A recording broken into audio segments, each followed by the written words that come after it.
directa lo que hace la eosina. La eosina actúa sobre todo aquellas estructuras que sean básicas,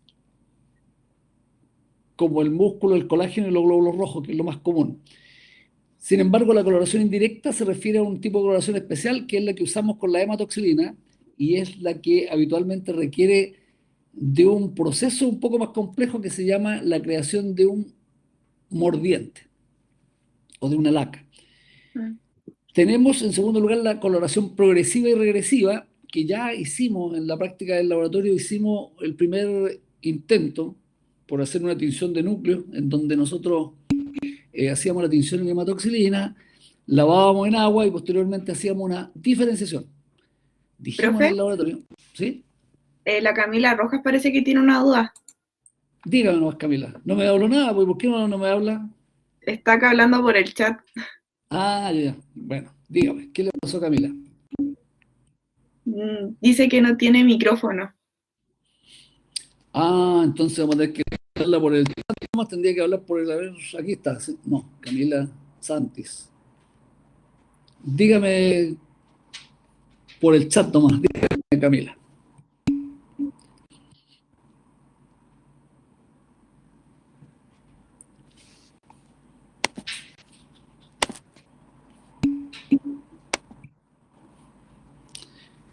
No entendí lo que era el efecto vatocrómico, dice. Natalia, Dígame. usted dígame lo que es el efecto vatocrómico, a ver hasta dónde alcanzamos a entender. No importa que Eh, no lo diga con las palabras técnicas precisas, pero definamos al tiro esta cuestión porque el efecto ipsocrómico y vatocrómico nos va a acompañar en algún periodo. el Vamos, efecto, Natalia, tú puedes, tú puedes. ya, Natalia, tú puedes.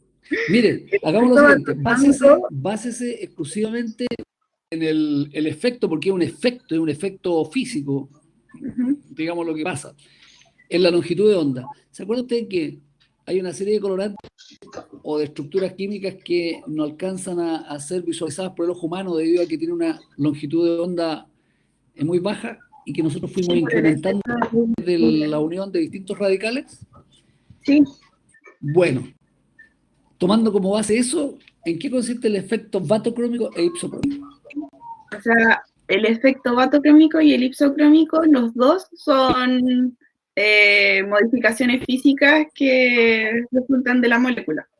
El vatocrómico es cuando aumenta la longitud de onda y se acerca más al color, al rojo, y el ipsocrómico Exacto, es cuando disminuye y se acerca más al azul. perfecto, así es. En términos simples, Camila, el efecto vatocrómico es cuando nosotros, por efecto de las modificaciones químicas que hacemos, modificamos la longitud de onda de la combinación entre el tejido y el colorante, porque no estamos viendo el efecto vatocrómico del colorante solo, sino que hacemos un colorante, lo aplicamos a un tejido y en ese tejido podemos ver algunos fenómenos y cambios de color. Esos cambios de coloración obedecen a otras cosas. Uno, obedecen a la reacción química que tenga con la estructura que esté presente en el tejido, y la segunda obedece a un cambio en la longitud de onda de la estructura coloreada. La estructura sin color también va a ser atravesada por la luz sin grandes modificaciones. Sin embargo, cuando se le aplica un colorante, aumenta su densidad, aumenta la complejidad de la molécula coloreada, y eso hace que haya un aumento de la longitud de onda y se traduce en efecto que se va a desplazar en algunos casos hacia el color rojo y en otros casos hacia el color azul. Yo ese día creo que alcancé a avanzar un poquito. En realidad esto lo podemos aplicar un poquito más adelante cuando veamos metacromasia, pero por ahora en el laboratorio hicimos la tinción de hematoxilina. Cuando nosotros hicimos la tinción de hematoxilina, teñimos con la hematoxilina y luego lavamos en agua y posteriormente lo pasamos a una solución de borato de sodio. ¿Se acuerdan de eso? Que quedó de color azul.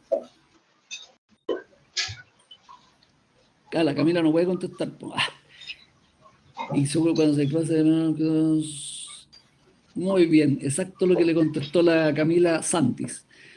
Cuando nosotros usamos el bórax, estamos haciendo ese juego. Fíjense ustedes que por modificación química, porque en el fondo lo que hicimos fue, una vez que la unión de con el tejido se produjo, nosotros posteriormente la alcalinizamos y cambiamos el color de la tinción original, que era de color amarillento o café, en algunos casos algo violeta, y la transformamos en un color azul definido, muy claro.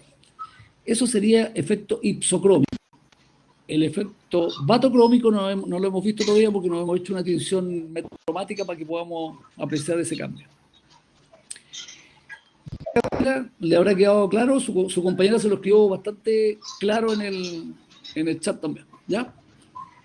Ahora, más abajo decía que hay coloraciones que son simples y hay coloraciones que son combinadas.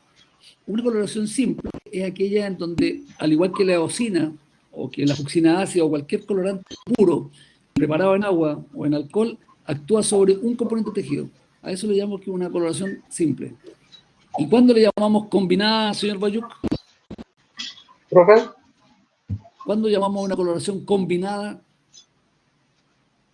Son los que tienen varias tinciones, pero colorean como por separado. Por ejemplo, esa es Exactamente, la del Van Gieson, que la tiñe del amarillo tricrómico, y tiñe rojo. efectivamente. La coloración simple, entonces, es la presencia de un solo colorante que actúa sobre determinada estructura del tejido. La coloración combinada es aquella donde hay dos o más colorantes, porque pueden llegar a ser más de dos, y esos tres colorantes actúan en un mismo tiempo también, solo que por diferentes factores, unos tiñen una estructura y otros tiñen otra. Es lo que vamos a ver en la sesión de mañana, cuando veamos los tricrómicos, y vamos a ver que poniendo dos o tres colorantes, uno tiñe músculo, otro tiñe la colágena y otro tiñe los núcleos, por ejemplo. ¿Ya? Y finalmente hay una última clasificación que también hay que dejar vista ahora, que es la coloración panóptica o pancrómica. Esta particularmente es muy especial porque la panóptica y la pancrómica se refieren exclusivamente a los colorantes de tipo neutros. Y los colorantes neutros son aquellos que no tienen expresión ni un grupo ácido ni un grupo básico. ¿O sí? Igor, ¿entró Igor o no? No lo veo aquí. No entró. La Evelyn. Tampoco entró. Evelyn. Creo. Sí, la Sí, tengo aquí. recién entré. Ah, bueno. Recién, es que había otra opción que no era.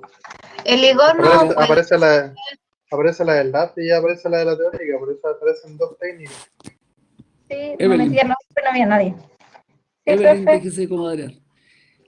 Le pregunto yo, respecto de la tinción o el mecanismo de coloración que se llama panóptico y pancrómico, sobre el cual hay que hacer una diferencia y además que es muy relevante para nosotros porque lo usamos mucho también.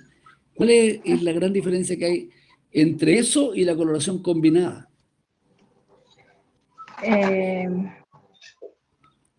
La coloración combinada no era donde habían varios colorantes.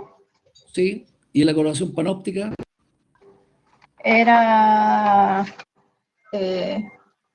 una pura tinción que se diferenciaba en distintos colores, ¿o no? No, es el pancrómico, pero sí, tiene razón, pero yo quiero saber cuál es la diferencia entre los dos, porque en el fondo, mire, en la panóptica puede haber dos o tres colorantes juntos en la mezcla. En la pancrómica puede haber dos o tres colorantes juntos en una mezcla. En la combinada puede haber dos o tres colorantes juntos en una mezcla. La diferencia está exclusivamente en que los colorantes que forman parte de la combinada son siempre de la misma carga eléctrica. Es decir, Tanto era el en la, mismo.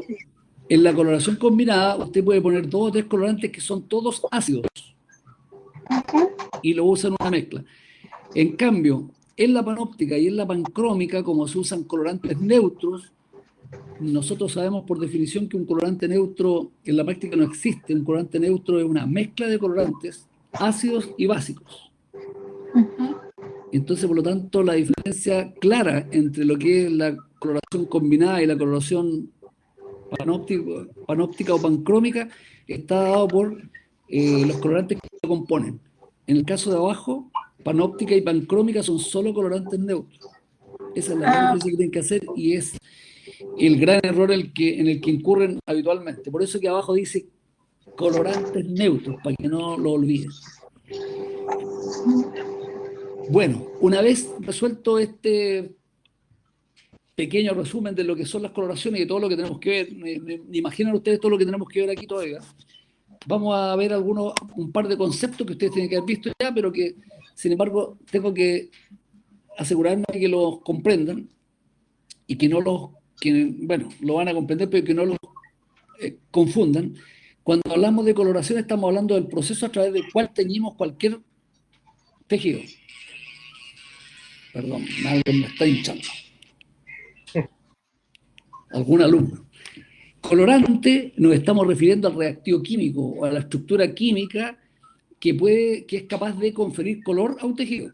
Y cuando hablamos de impregnación, que es otro fenómeno del cual también van a conocer mucho más adelante, está relacionado con el uso de un mecanismo de tinción o de coloración no química.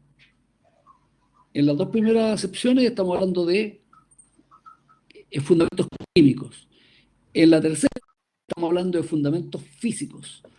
Y cuando hablamos de fundamentos físicos estamos refiriéndonos específicamente al depósito de sales metálicas sobre distintas estructuras del tejido, que es lo que nosotros conocemos como las tinciones de plata o tinciones de oro. Haremos nosotros en unas 2 o 3 semanas más lo que son las coloraciones de este tipo y que tienen una diferencia muy distinta, o sea, una forma de acción muy distinta a lo que son los químicos. En los medios físicos, por ejemplo, no tenemos la diferenciación. Empezamos a hablar del mordiente, pero no incluido en el colorante, sino que el mordiente lo usamos previo a las tinciones o a las impregnaciones argénticas.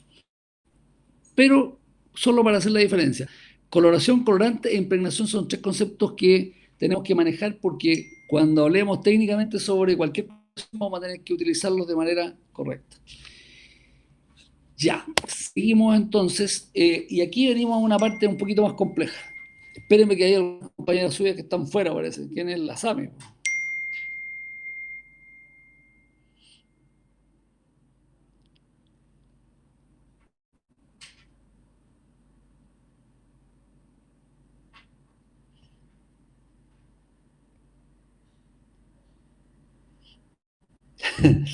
Ya. Bueno, veamos. Isabo, ¿cómo está usted? Isabo Mariel. Contésteme, Isabo.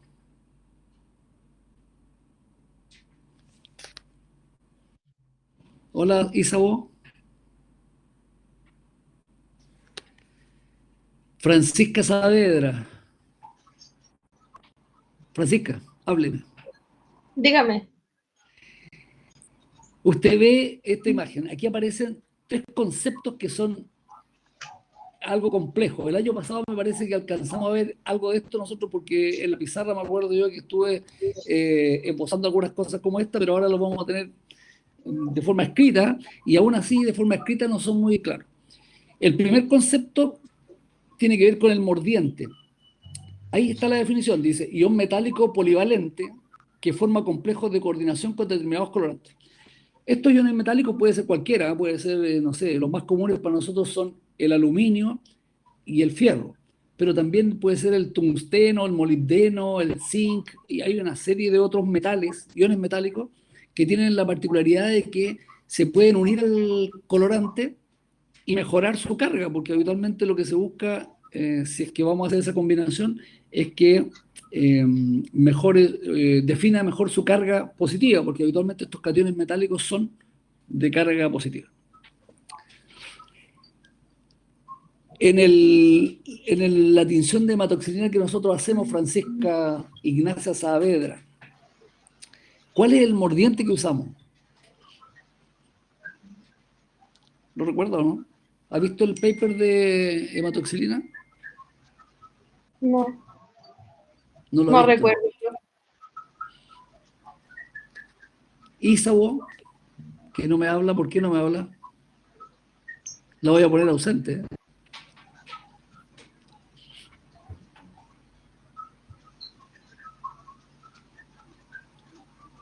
Catalina, ¿dónde está la Catalina?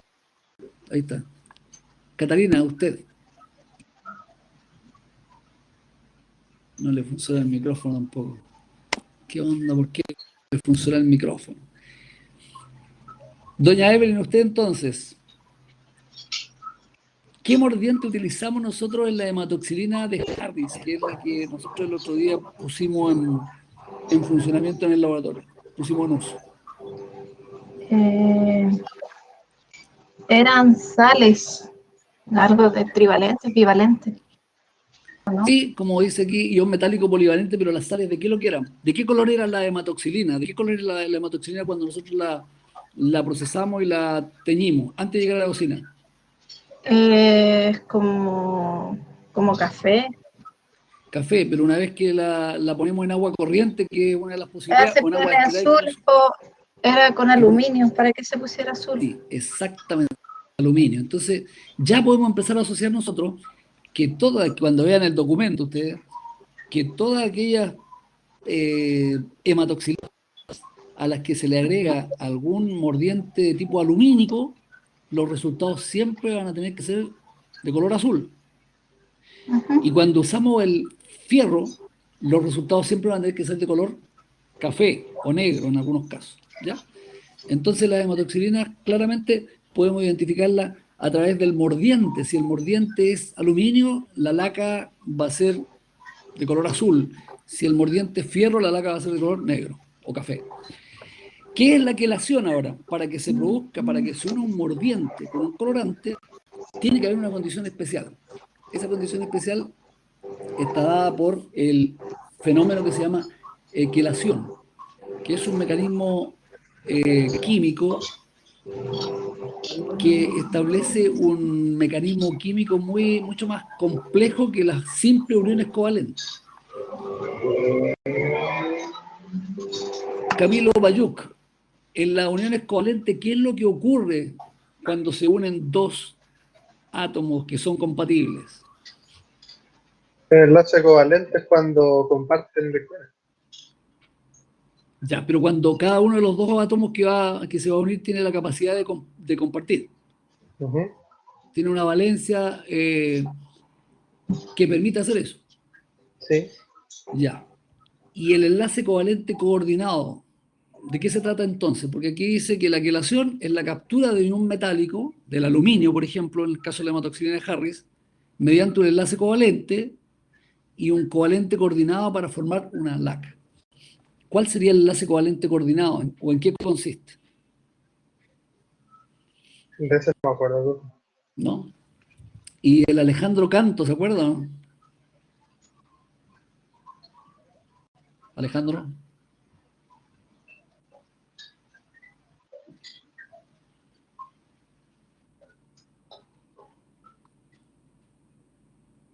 La Natalia Donoso. Están todos sin micrófono. Coliboro, este Coliboro no se calla nunca. Presente, ya no mentira. Oiga, Dígame. Coliboro. ¿En qué consiste un enlace covalente coordinado? ¿Sabe usted o no? O no sabe, pues sí puede que no sepa. No sé, pero me imagino que tiene algo que ver con la unión entre el ion y la hematoxilina, que entre los dos se van a unir al tejido, ¿no? No exactamente, porque primero estamos hablando de que el mordiente se va a unir solo al colorante. Entonces, en esta unión que hay al colorante, lo vamos a ver en un esquema más adelante, pero primero quiero que ustedes empiecen a andar su capacidad de abstracción para que se lo imaginen.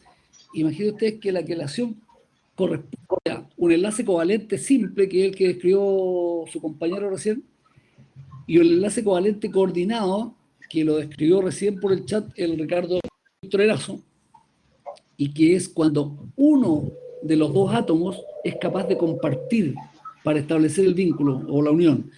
En este caso, el átomo que forma parte de toda esta estructura siempre va a ser el oxígeno. El oxígeno tiene una valencia 2 y es capaz de sostener un enlace coordinado cuando al aluminio no le quedan más puntos de enlace. Por ejemplo, si el aluminio tiene valencia 3, tiene que estar unido a 3 puntos en distintos átomos, una vez que se una al colorante hematoxilina, va a tener dos de sus sitios de unión ocupados, le va a quedar uno solo, que es a través del cual se va a unir al tejido. Sin embargo, para poder unirse al tejido, va a requerir de un enlace covalente coordinado porque le va a faltar una capacidad, una valencia para poder establecer una conexión simple. Se llama covalente coordinado porque uno de los dos que se va a unir no presenta más valencias que compartir, digamos. No puede compartir, no tiene más puntos para compartir. Entonces, en el caso de la hematoxilina, eso sería el aluminio. En el caso de la hematoxilina, en este caso el aluminio es el que mejor se da, pero también se da el fierro, que lo vamos a ver en otra atención, pero por ahora nos vamos a enfocar casi en lo que conocemos en el laboratorio para que vamos despejando lo que pasa en el laboratorio. Profe, Finalmente, dígame. profe, entonces usted dice que por eso se une el colorante al tejido y no el aluminio al tejido. El aluminio como que no tiene fuerza suficiente para unirse al tejido. Claro, no, lo que pasa es que el aluminio, sí, el aluminio igual va a tomar contacto con el tejido, pero el aluminio primero tiene que unirse al colorante. Nosotros necesitamos generar un colorante que sea capaz de unirse al tejido. Ya vamos a ver en 5 minutos más la hematoxilina con su estructura y todo, y vamos a ver las dificultades que tiene la hematoxilina para unirse al tejido. Y ahí vamos a quizás a comprender mejor esto. ¿Qué aplicación puede tener una aplicación más clara para ustedes? Okay. Finalmente, la laca, como dice acá, dice es un complejo de coordinación formado por ciertos colorantes, no todos los colorantes pueden formar estas lacas, digamos, hacer esta quelación, y no tampoco todos se pueden unir a un ion metálico. Así que, por lo tanto, es un tipo especial de colorante, entre ellos la hematoxilina. Entre otros ejemplos, la alizarina también es uno de los que vamos a usar más adelante para identificar el calcio, que también tiene el mismo o la misma forma de unión a los metales. Ahí tiene usted una imagen abajo donde aparece la forma en que se une el mordiente al tejido. El mordiente, estamos hablando ahora del aluminio. Si ustedes ven, el aluminio tiene una combinación con el colorante arriba. Esa flecha, ¿qué indica esa flecha? A ver, ¿a dónde está la Lynn Pacheco? ¿Dónde está Pacheco por ahí? Hábleme. Levante su mano. Diga hola. Aline. ¿Ve usted la imagen del lado izquierdo donde dice colorante, aluminio y combinado con 2 oxígenos abajo? ¿Cierto? Sí, sí la veo. Ya la ve. ¿Cómo lo interpreta usted eso? Fíjese usted que hemos dicho hasta ahora que la unión del colorante con el metal o con el mordiente, que en este caso es el aluminio que está puesto ahí al centro, tiene que tener un enlace covalente y un enlace covalente coordinado. El enlace covalente está dado por la línea de unión, digamos, un enlace covalente simple. Sin embargo, el otro que tiene una flecha está representando un enlace covalente coordinado. ¿Entiendes? Sí. ¿Aline? Entonces, decimos nosotros que dividiendo esa imagen entre el colorante y el aluminio, el colorante ya está quelado hasta ese minuto. Está quelado. Sin embargo, para que ese colorante, a través de este puente que hemos generado y con el cual le hemos dado la carga, porque ahora ya es un poquito más básico, lo que necesitamos es que el aluminio también tenga la capacidad de unirse a algunos componentes del tejido, porque ahora forma parte del colorante. El colorante con el mordiente son una sola mezcla. Nosotros cuando usamos la hematoxilina tomamos una solución líquida que viene mezclada con todo, ya viene oxidada, viene con un oxidante y ya viene con un mordiente. Por lo tanto, lo que nosotros hemos separado aquí para comprender químicamente cómo se produce eso. Entonces, entre el colorante y el aluminio, usted ve una flechita simple que corresponde al enlace covalente simple, en donde hay compartimiento de electrones entre el aluminio y el colorante, y en el otro hay un enlace covalente coordinado. Y lo más probable, no tenemos la imagen del colorante arriba, que lo esté proporcionando el oxígeno de la hemateína. ¿Ya? Entonces ahí tenemos un colorante con aluminio. ¿Y cómo entiende usted lo que ocurre hacia abajo?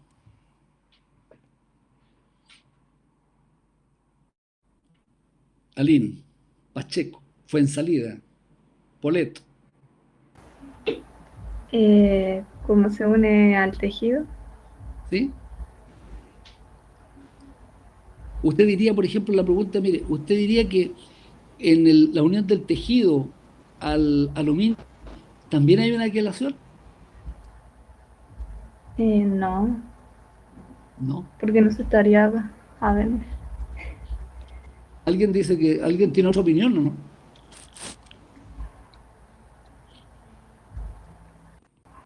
La Karina, por ejemplo, ¿qué dice la Karina? ¿Aló, profe? Sí, hola ¿Me Karina. escucha? Sí, le escucho. Hola, ¿Cómo está Punta Arenas? puede ser que... Ah, con frío. Ah, ya, bueno. Abríguese. Eh, Cuénteme, ¿qué es lo que cree usted que puede ser eso? sí, ¿Cómo? puede ser que el colorante se está uniendo, o sea, no sé, a las bases nitrogenadas del ADN en el núcleo de la célula y que Sí, las eso es lo que, está, por ese medio las está como tiñendo. sí, efectivamente, es lo que está pasando. En lo macro, lo que nosotros estamos haciendo es poniendo un colorante con su respectivo mordiente y está uniéndose al tejido, a la parte, al núcleo, digamos, que es donde tiñe de preferencia, donde queremos que tiñe la hematoxilina. Efectivamente. Pero yo estoy preguntando ahora si esa combinación de los dos oxígenos con el aluminio, pero ahora desde el tejido hacia arriba, la mitad desde abajo hacia arriba, ¿eso corresponde a una quelación también? ¿O no? ¿O eso sería solo diferencia? Em, Si no sabe, no importa, pero no sé. Es que se me olvidaron los conceptos. se le olvidó el concepto. Ya, entonces tenemos que llegar a donde don Nicolás Flores. ¿Nicolás Flores por ahí? Saluda a Nicolás Flores o mandó un Muchas reemplazo. gracias. ¿Qué le pasó Vengo a recién Nicolás? llegando. No tengo idea que están viendo. Ya, no importa. Vamos a probar a la Javiera entonces. Javiera Prieto. Javiera de Los Ángeles, hola. No se escucha nada la Javiera, mandó un reemplazo. Tampoco, sin micrófono también. Pucha, ustedes están. Pero usted entiende lo que le pregunto. ¿Qué ocurre en la parte de abajo de la reacción? Solo quiero interpretar eso y luego nos vamos a otra imagen.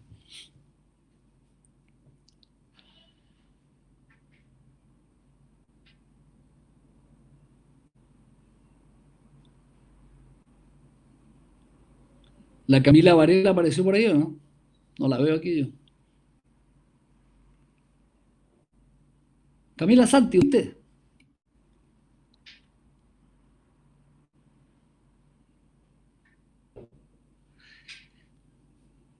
Camila Santis, usted. No sé, profe, no me acuerdo. No se acuerda. No. Bayuk, usted es mi comodín. Camilo Bayuk. Profe, en la imagen de la derecha, De la izquierda. la de la izquierda, Sí. Espérate, estaba hablando de la Catalina. Catalina, perdón. Catalina, dígame usted. Hello, ¿se escucha? Sí, sí, le escucho. Dígame. La pregunta era si también era una quelación. Sí.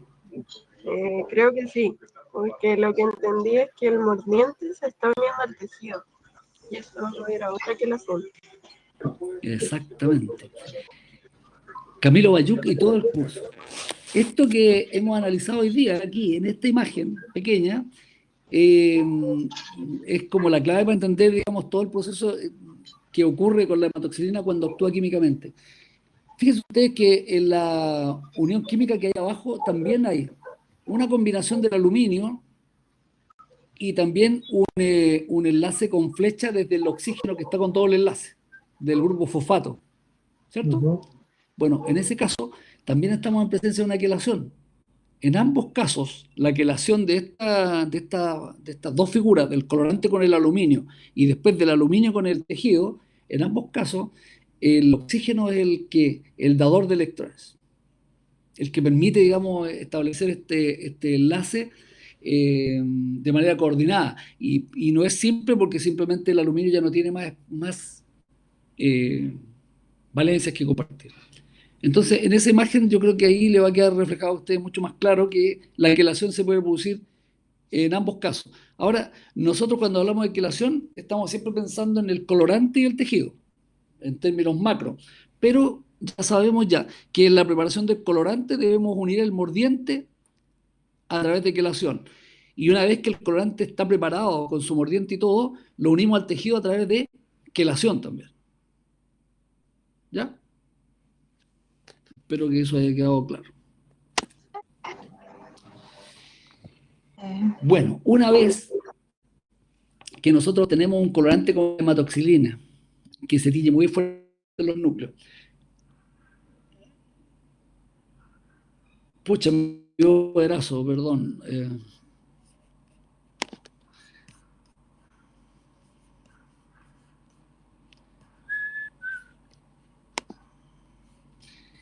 Señor Erazo, usted me pregunta si en la imagen 2 hay quelación también. Véalo usted, pues vea el orden de las flechitas, cómo está establecida esa comunicación. Sí, pues de la izquierda, donde dice colorante, aluminio.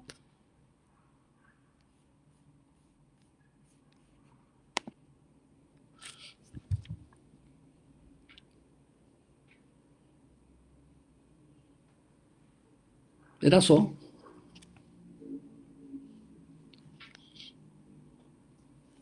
No me contesta el Víctor. Víctor, no me contesta, no sé qué es lo que preguntaba, si en la segunda imagen había una quelación también. Sí, había una quelación, pues. En ambos casos, lo que pasa es que en el otro estaba mostrando las nucleoproteínas disgregadas alrededor de los grupos fosfatos. Pero si tienen alguna duda, guárdela para el final y la podemos revisar nuevamente. Falta ver el proceso de diferenciación. El proceso de diferenciación consiste en una extracción selectiva. Me gusta usar la palabra selectiva porque cuando nosotros teñimos con la hematoxilina un tejido, nosotros queremos que se tiña el núcleo, pero lo que ocurre habitualmente, como no podemos calcular bien los tiempos iniciales de tinción, es que también se tiña una parte del citoplasma y otros componentes del tejido. Todos aquellos componentes que tengan una estructura ácida se van a teñir. Así que si tenemos mucopolisacáridos ácidos, proteoglicanos en el conectivo, más los núcleos, se va a tener el núcleo muy intensamente y los demás un poquito más suave, pero también van a tener tinción, porque es por afinidad química, ¿no?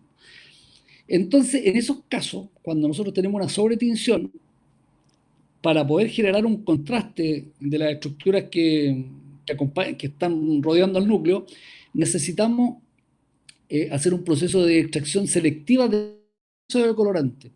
Si el caso de la hematoxilina, no es lo único, vamos a ver muchos casos de diferenciación, pero si fuera la hematoxilina, nosotros vamos a diferenciar brevemente entre 1 y 2 segundos en un alcohol ácido que va a dejar la tinción del núcleo intacta, o va a sacar muy poco, pero no va a terminar su intensidad. Sin embargo, se va a salir la tinción en exceso o las tinciones débiles que se generaron en otras estructuras del tejido. Llámese los mismos mucosustancias y los proteoglicanos que estén en el conectivo. Es decir, después de pasar 1 o 2 veces por el diferenciador, si nosotros miramos al microscopio nuevamente, vamos a ver los núcleos teñidos y el fondo claro, blanco, transparente en algunos tejidos y en algunos tejidos, cuando tienen mucha actividad enzimática, como el hígado, por ejemplo, puede que aparezca un poco gris, pero en general la idea es que solo quede teñido el núcleo. ¿Ya?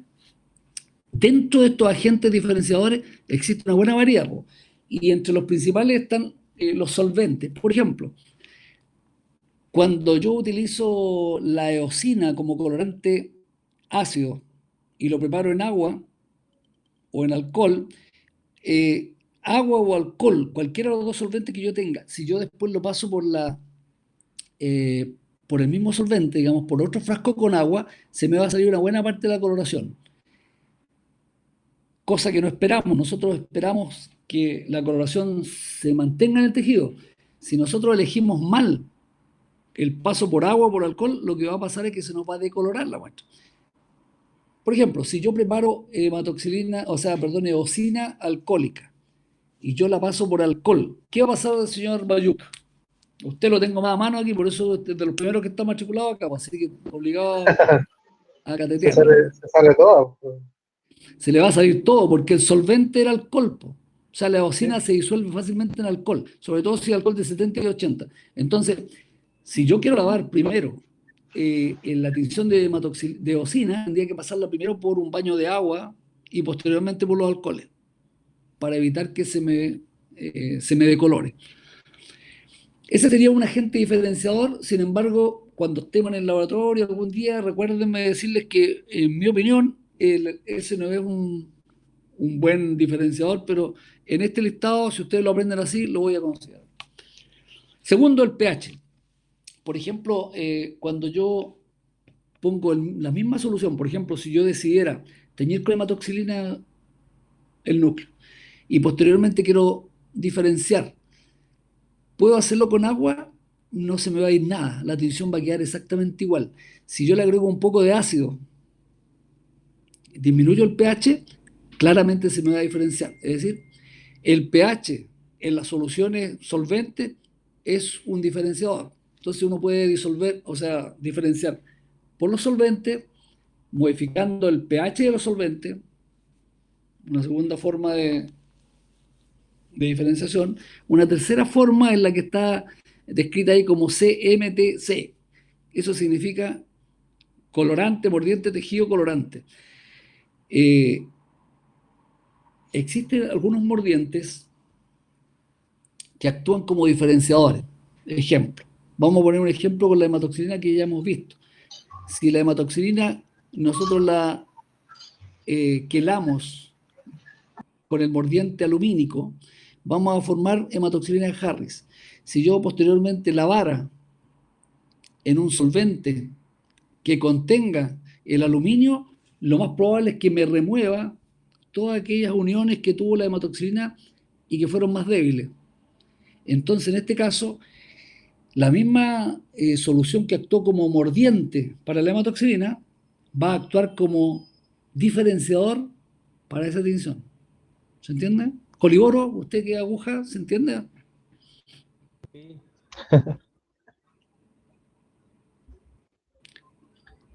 ¿Lo entiende, no? Sí, Por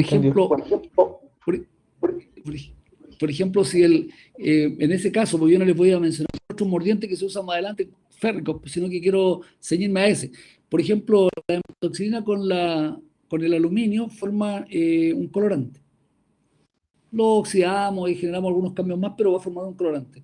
La idea del diferenciador mordiente es que esa solución de aluminio que yo usé para mordentar la hematoxilina, una vez que la hematoxilina ha teñido el tejido, yo la uso para sacar el exceso, pero la uso en una dilución menor. Por ejemplo, si en la preparación del colorante la usé al 3%, después lo puedo usar como diferenciador mordiente al 1%. Eso. Les puede parecer difícil porque no tenemos un ejemplo práctico ahora, pero ya lo van a ver ustedes cuando hablemos de hematoxilina férrica. Casi finalmente tenemos los diferenciadores de tipo oxidante. Esto les va a resultar mucho más complicado a ustedes porque en el fondo un oxidante actúa como diferenciador ¿cuándo? Doña Evelyn, ¿usted se acuerda cuándo actúa un oxidante como diferenciador? No me acuerdo de eso.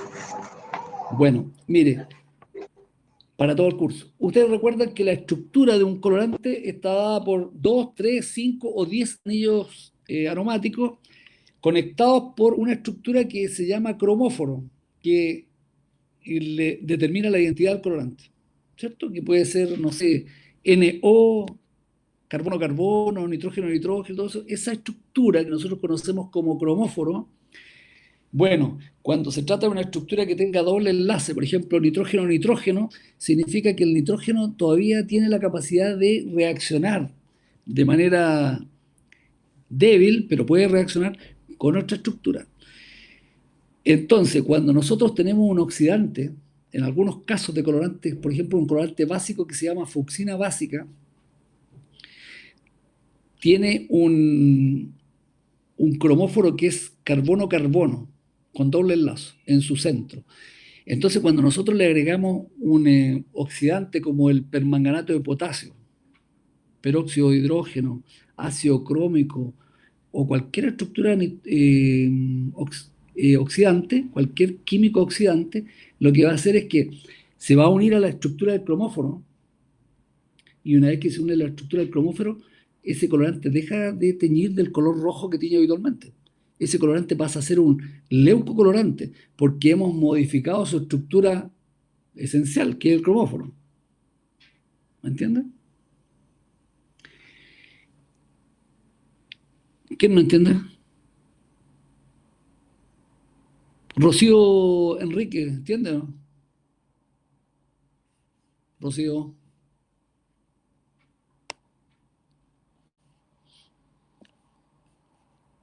Nicolás Flores, ahora usted.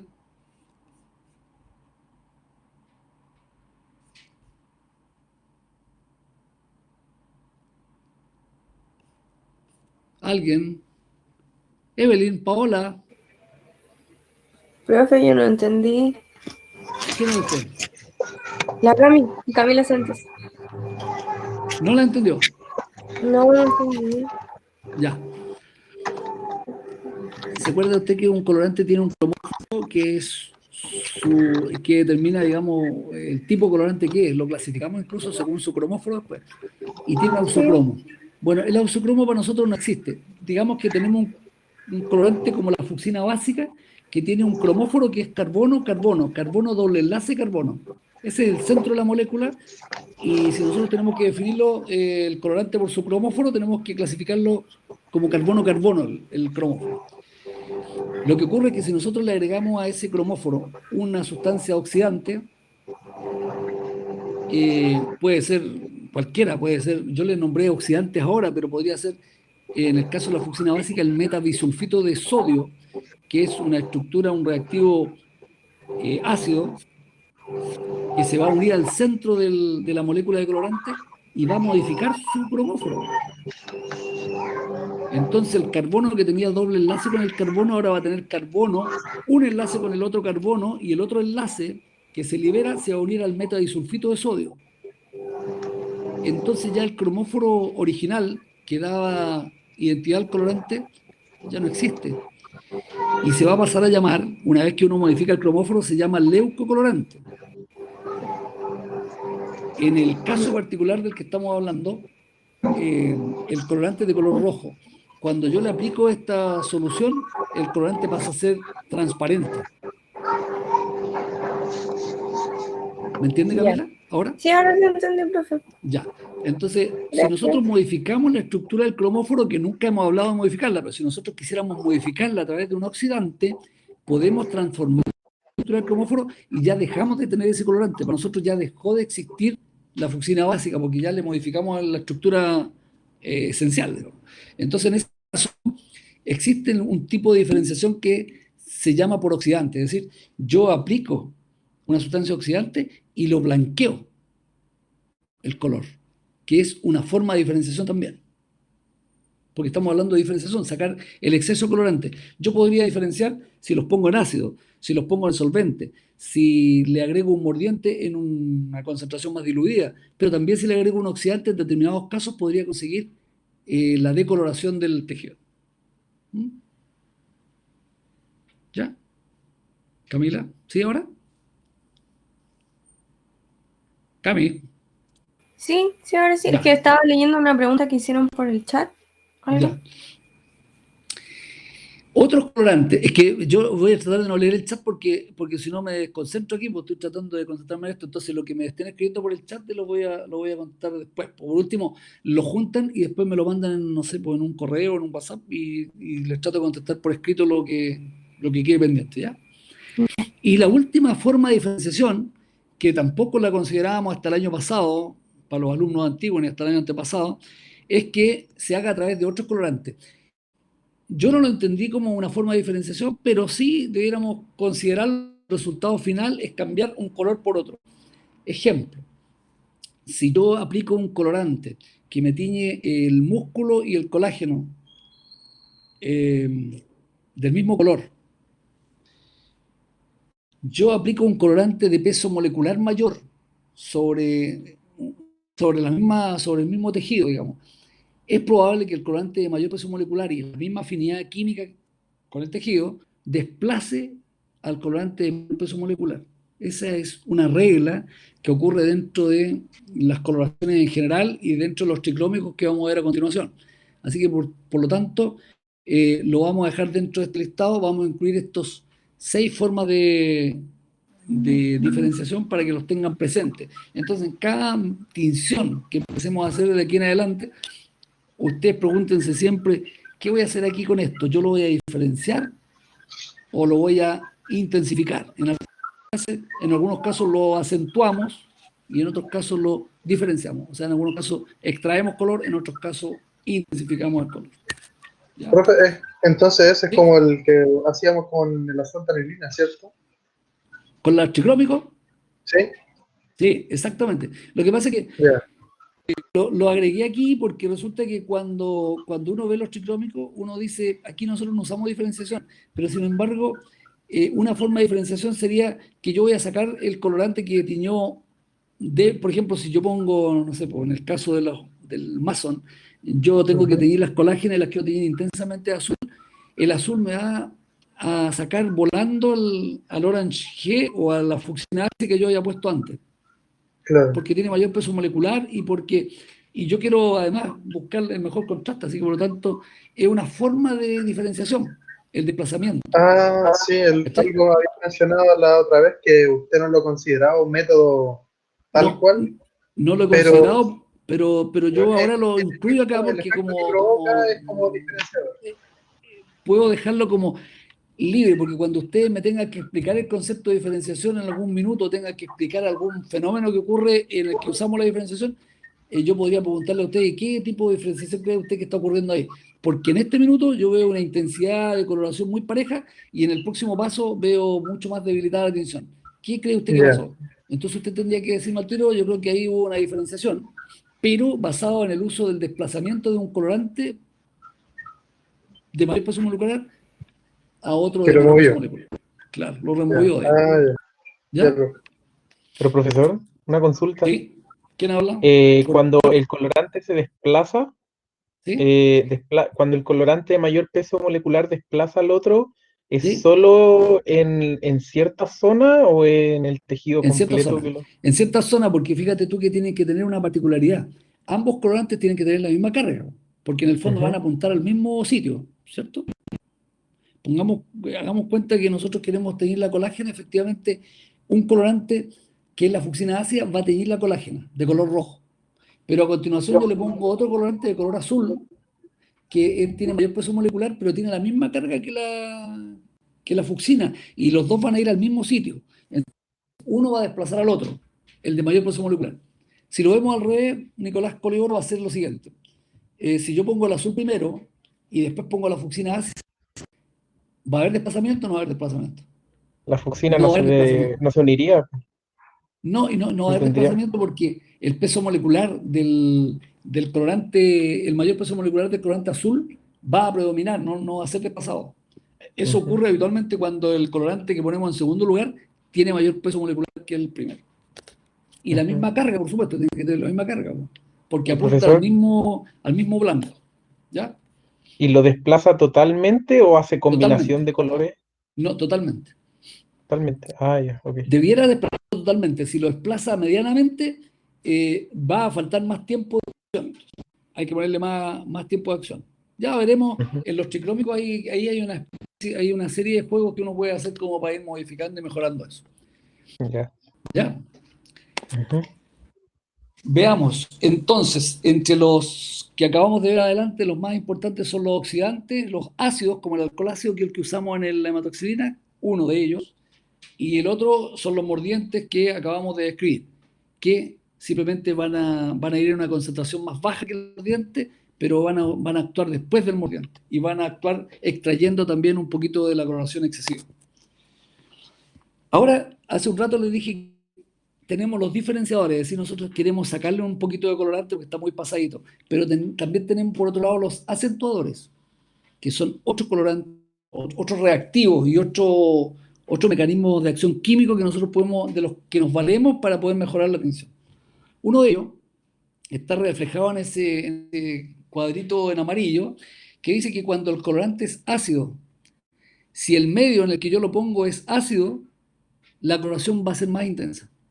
¿Estamos de acuerdo con eso o no? ¿Me puedo servir Coca-Cola? Sí, pues, profe. Sí, Ya, miren el cuadrito y vean a ver qué observaciones me pueden hacer de esa área.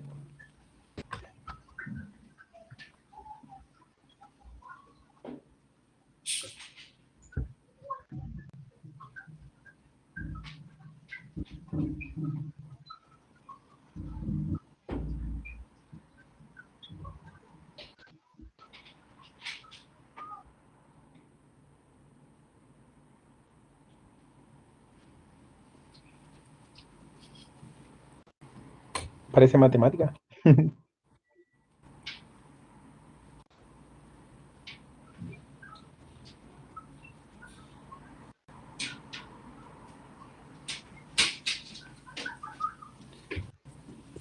Ya, estamos claros, ¿no? Sí. Coliboro, ¿qué parece matemática? Tengo ¿Cómo? el volumen a todo chancho, así que lo escucho desde cualquier lado. ¿Qué parece matemática? Ah, usted dice No, pues es que el más por menos más. por menos más, más por menos menos. Ah, y sí, sí, pues la típica, sí, sí, efectivamente es así. Pero bueno, es bueno que tengan presente esta tablita, porque siempre que nosotros hacemos una coloración, siempre, bueno, yo por lo menos siempre estoy preocupado de saber si lo que estamos haciendo con el medio está favoreciendo nuestra coloración o no. Y lo que habitualmente los alumnos no alcanzan a hacer, ahora lo estoy tomando con un poco más de tiempo porque estoy aburrido, ¿no? Es que habitualmente siempre uno debería preguntarse eso. Si yo quiero usar un colorante ácido y tengo intención de teñir, por ejemplo, ya pensemos en la eosina nomás. Si yo quiero teñir solo con eosina, olvidémonos de los núcleos, y quiero teñir todas las estructuras básicas que tiene el tejido, yo me puedo valer de pasar el tejido por algún baño ligeramente ácido para intensificar la tensión. Porque ¿qué es lo que voy a hacer cuando yo agrego ácido? Yo lo que voy a hacer es protonar aquellas estructuras, aquellas proteínas o aquellos grupos aminos que requerimos para la tinción de la eosina. La eosina necesita unirse al grupo amino. Por lo tanto, el grupo amino, mientras más protonado, más intensa y más fuerte es la coloración. ¿Sí? ¿Estamos de acuerdo, no? Sí. Ya, esa tablita le muestra a usted que cuando el colorante ácido lo ponemos en una solución más alcalina, la coloración va a ser muy débil. Entonces ustedes pueden empezar a considerarlo ya, que nunca lo hemos considerado. ¿Eh? Camilo Bayuc, ¿habíamos visto esto o no? No, no lo hemos visto. O sea, no de forma tan directa, Sí. por así decirlo. Sí, Porque me no, acuerdo que no, usted me puso una pregunta una vez de este estilo y sí. tuve que leerme las 100 páginas del documento de la Exactamente. matriz, pero después le respondí. Exactamente, claro. Pero por eso, ahora estoy haciendo como bien resumido y las cosas que son muy esenciales, pero con la idea de que ustedes las tomen de aquí y posteriormente se cuestionen cada vez que hagan una tinción, pues no que vamos a hacer una tinción así tan técnicamente, sino que no es que respetemos solo los tiempos, sino que nos vamos preguntando cada una de estas cosas para ver de qué manera mejoramos, porque después cuando se empiezan a poner las notas por las tinciones y uno le pone un 2, un 3, se quejan todo el rato. Y es porque está mal teñida nomás, porque no han respetado ninguna de estas cosas, no han respetado la buena diferenciación, no han intensificado las coloraciones, no han hecho buenos lavados, todo eso. Claro. Bueno, ahí tienen dos ejemplos ustedes, el ácido acético y el tetraborato, son dos ejemplos. Uno es más básico, puede salinizar las soluciones o el medio, y el otro es más ácido y puede acidificarlo y mejorar, de acuerdo a esta tabla, la coloración o debilitarla. También tenemos que considerar el uso de sales. Cuando hablamos de sales, nosotros estamos Hay una pregunta que salió el año pasado en la prueba, incluso que está relacionado con esto. ¿Para qué nosotros utilizaríamos sales en la preparación de un colorante? ¿Alguno de ustedes que me conteste?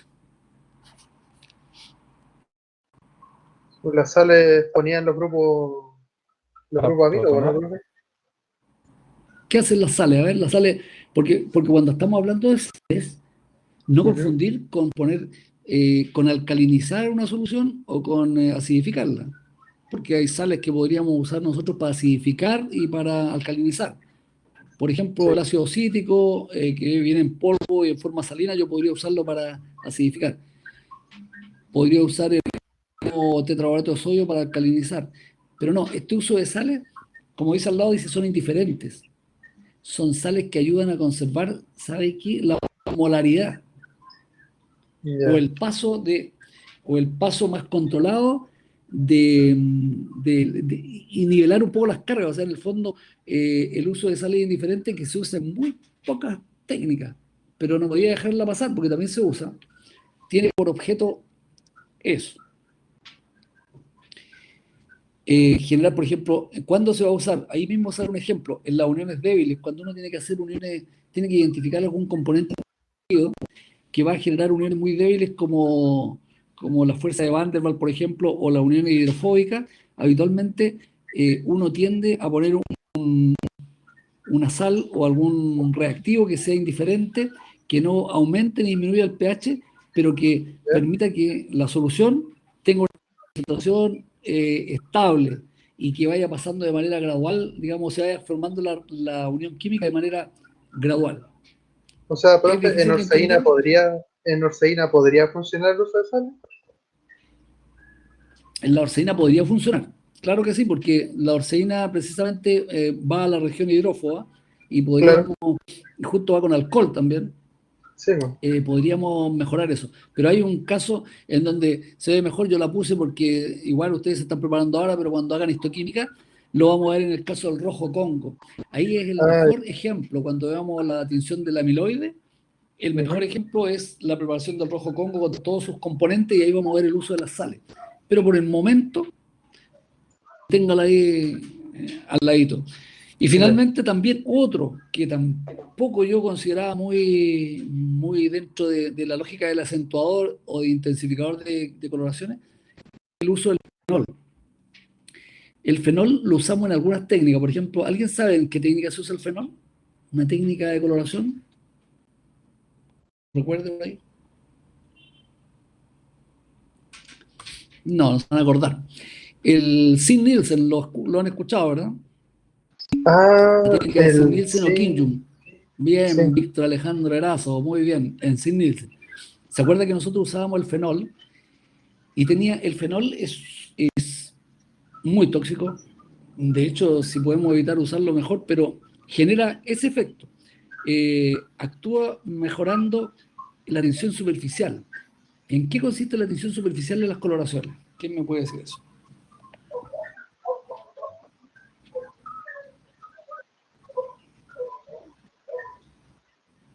¿Aló? ¿Hay alguien conectado ahí? ¿La tensión superficial? ¿Sí? ¿Cómo explicaríamos? Todos entienden lo que es la tensión superficial, ¿no es cierto? Tratando de llevarla al terreno de la coloración. Catalina, dígame usted, a ver. ¿Qué cosa no escuché? Catalina, te voy a repetir, ¿eh? Presta atención. ¿Me estás escuchando? Sí. Ya. No, le digo que el fenol es otro de los acentuadores de una coloración que yo no lo consideraba porque en realidad forma parte de varias mezclas, de algunas coloraciones importantes para nosotros, pero cuya utilidad no tenía que ver mucho con esta labor de acentuar la coloración. Sin embargo, leyéndolo con mucho detalle, también serviría. Pero sirve porque disminuye la tensión superficial. Entonces mi pregunta es, ¿qué entiende usted por tensión superficial? Me imagino que es para que ayude a la penetración del colorante, ¿no? Exactamente. Cuando uno quiere hacer pasar un colorante, si nosotros imagináramos la concentración de un colorante al 1%, para que tiña una estructura a través de la cual debe pasar, digamos, porque tiene que ser un tejido permeable que permita, digamos, que el colorante lo atraviese, digamos, y lo tiña. Habitualmente siempre se produce una tensión superficial en la proximidad del colorante con la estructura, y se produce porque la mayor concentración del colorante se produce en la primera etapa, antes de ingresar. Profe, ¿Entienden? ¿Sí? pero Evelyn. ¿el fenol no actúa así porque disolvía los lípidos o ahí bajaría la tensión superficial? No, al pues, eliminar eso es la función específica del Zinc-Nielsen. Disuelve los lípidos en la mezcla, porque acuérdense ustedes que se usa con que se llama carbol-fucsina, se usa con la fucsina más el carbol. Efectivamente, pero al hacer eso, ¿qué es lo que está haciendo? Está ¿Lo disminuyendo? disminuyendo la tensión superficial para poder permitir el paso del colorante, po. Acuérdense ustedes que va a una mezcla que se llama carbol y que se pone durante media hora, y se puede hacer la estufa también, y permite que el colorante tiña el micobacterium. Pero para permitir que el micobacterium se tiña, es necesario que nosotros nos liberemos de una capa de lípidos que tiene, que hace mucho más difícil la penetración del colorante. En la concentración que lo usemos, aunque lo usemos al 1, al 2, al 5 o al 10, siempre el colorante, una vez que se acerque al punto de permeabilización del tejido, va a estar más concentrado en la primera parte porque va a pasar lo que esté más disuelto. Y el resto se va pegando arriba. Por eso que es tan necesario que después que uno termina una coloración, siempre hay que lavar en el mismo solvente. Por definición, un colorante es aquel que, actuando sobre el tejido y lavado con el mismo solvente, no se decolora. Entonces nosotros cada vez que usemos un colorante que preparamos en alcohol, tenemos que lavar en alcohol. Cuando usamos agua, tenemos que lavar en agua. Excepto la cocina, que es la única que está preparada en alcohol y en agua, y que genera problemas en el contraste cuando se lava. Bueno, el uso de las sales lo vamos a dejar para el ejemplo concreto cuando veamos el rojo Congo en la tinción de amiloide en histoquímica, y el fenol lo vamos a volver a tocar cuando veamos microorganismos en un tiempo más, 3 semanas más, 5 semanas más, cuando termine la cuarentena, para ver en técnica histológica.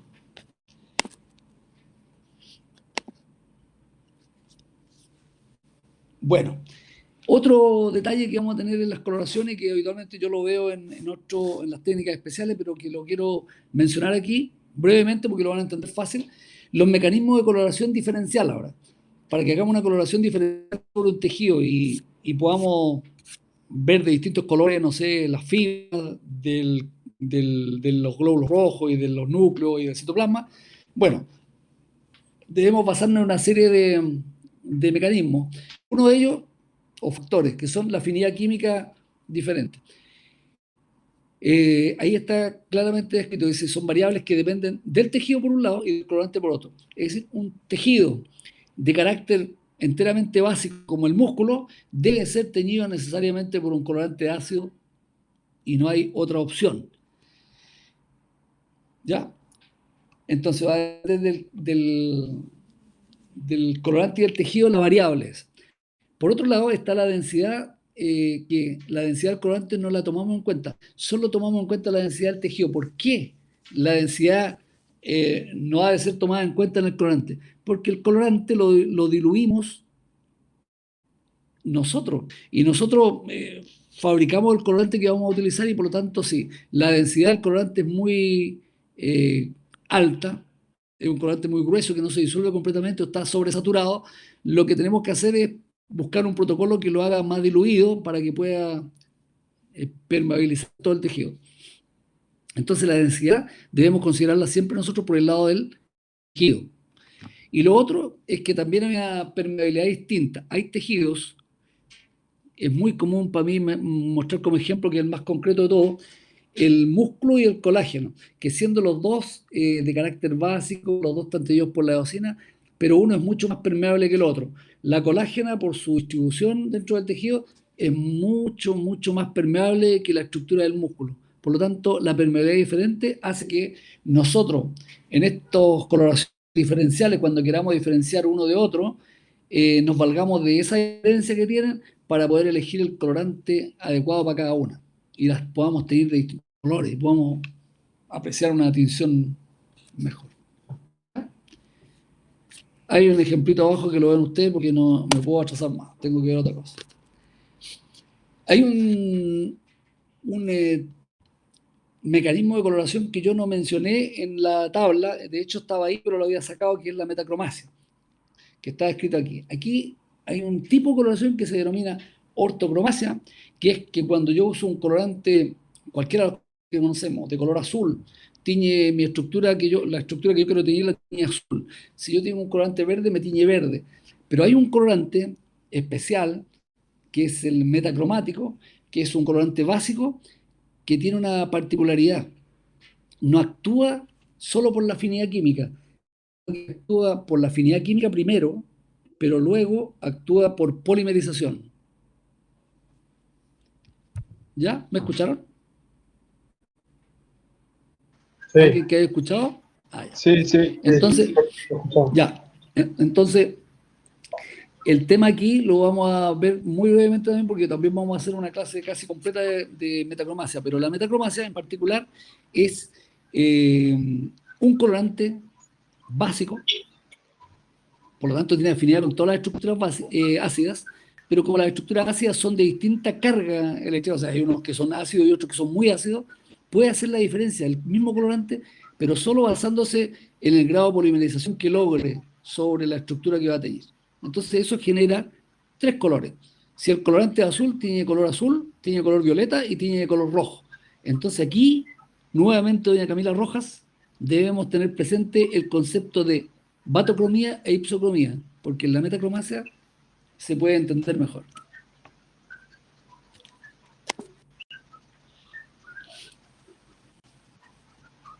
Algunas características de lo que es la metacromacia lo tienen ahí. Está escrito que se trata de colorantes básicos.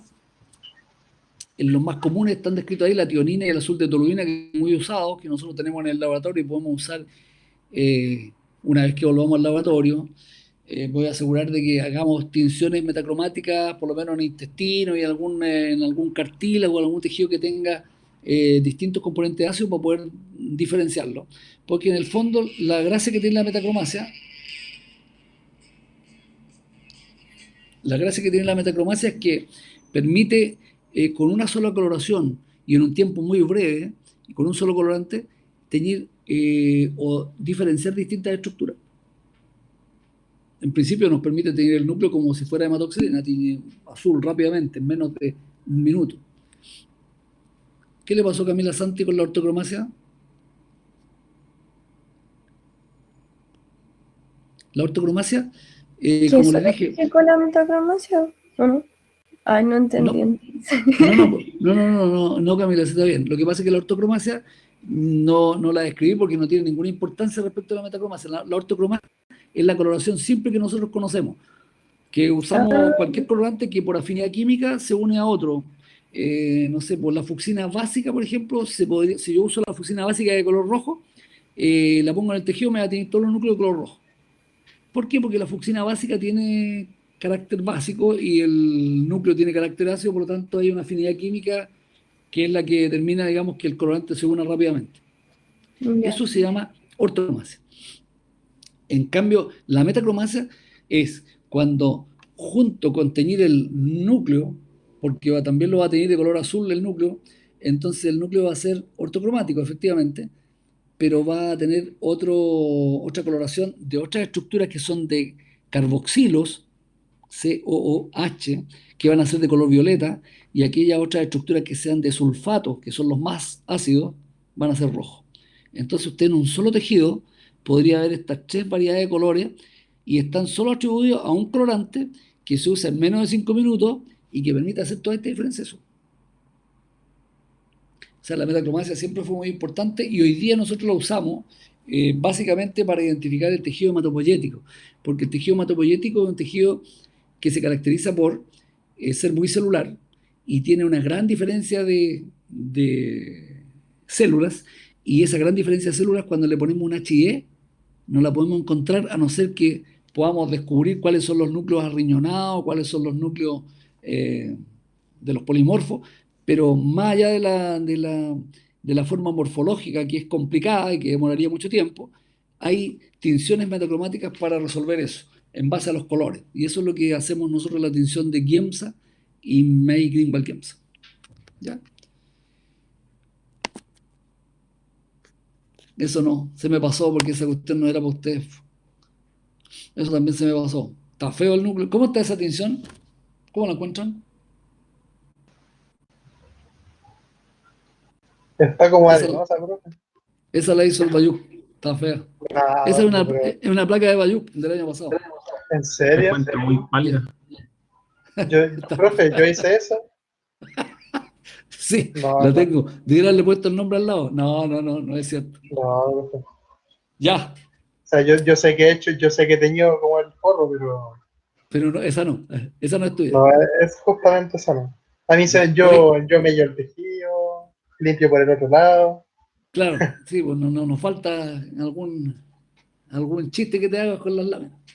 Oye, bueno, vamos a ver ahora otro, ¿ah? Pero 5 minutos, pero 5 minutos de descanso nomás, por favor, para que terminemos, alcancemos a ver lo que tenemos que ver. ¿Ya? Ya, Ya, descansen un rato. Voy a ir a tomar algo yo también. Coca-Cola, seguro. seguramente.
Ya, estamos.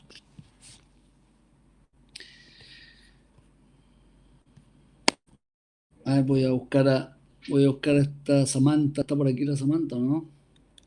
Y la Constanza Castillo tampoco.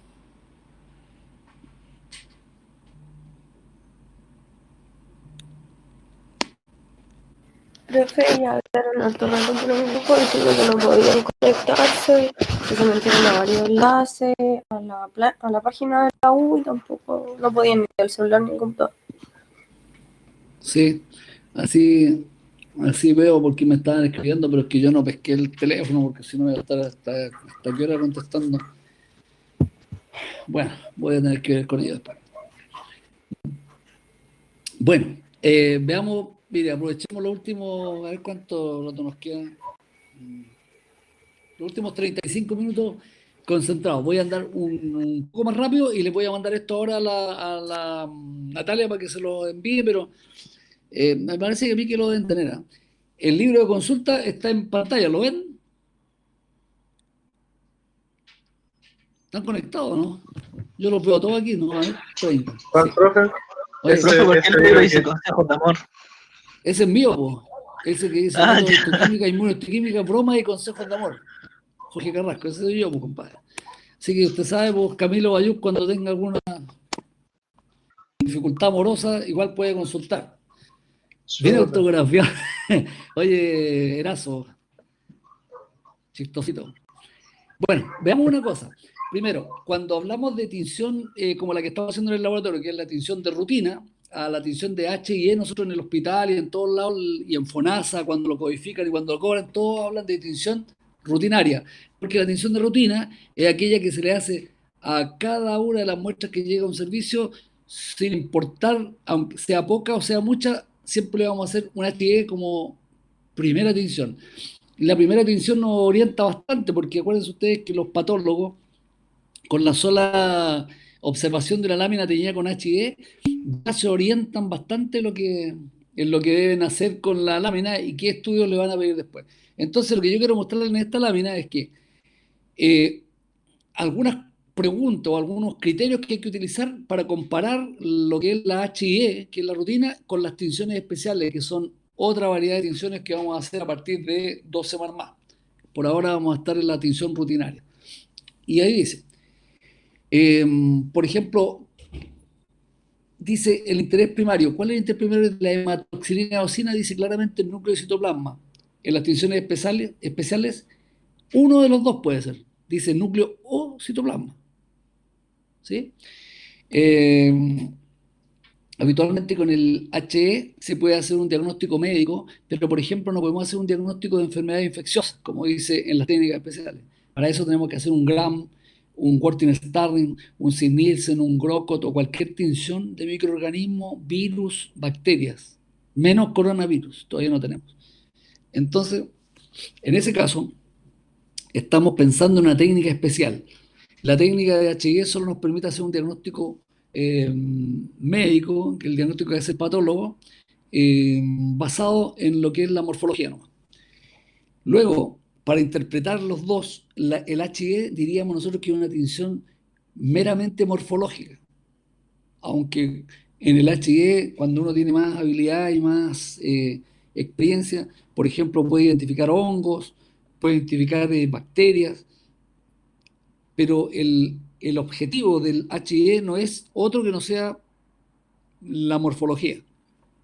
En cambio, en las tinciones especiales, lo que se busca es la morfología, conservar la morfología, pero además entregar la identificación o la demostración de la presencia de alguna macromolécula coloreada. Ejemplo, nosotros en cualquier tejido podríamos identificar los hidratos de carbono presentes ahí y hacer una coloración especial para núcleo, para citoplasma, pero para los hidratos de carbono presentes en el tejido. Podemos hacer una tinción para los lípidos, para las proteínas, para los ácidos nucleicos por separado o juntos. Podemos hacer identificación de pigmentos, sustancias inorgánicas, enzimas y un montón de otras cosas. Es decir, la diferencia está en que el HIE solo como interpretación solo nos sirve para lo morfológico, pero la tinción especial nos sirve para lo morfológico y además un aditivo que es identificación de macromoléculas según color. ¿Con qué frecuencia se usa? Bueno, si a mí me llegan 1000 biopsias al hospital, yo tengo 1000 HIE. Pero si me llegan 1000 biopsias al hospital, no tengo 1000 técnicas especiales. Las técnicas especiales son según la necesidad, ¿no? O sea, el patólogo las pide de acuerdo a la necesidad del diagnóstico. Si el diagnóstico necesita ver que su tejido, el tejido que tiene, está fibroso, él va a pedir una técnica para identificar claramente las fibras y para completar su estudio. Entonces nos va a pedir alguna técnica para identificación de fibras colágenas, por ejemplo. Si quiere identificar fibras reticulares, nos pedirá la técnica para reticulares o fibra elástica, etc. Cualquier cosa que nos pida según necesidad.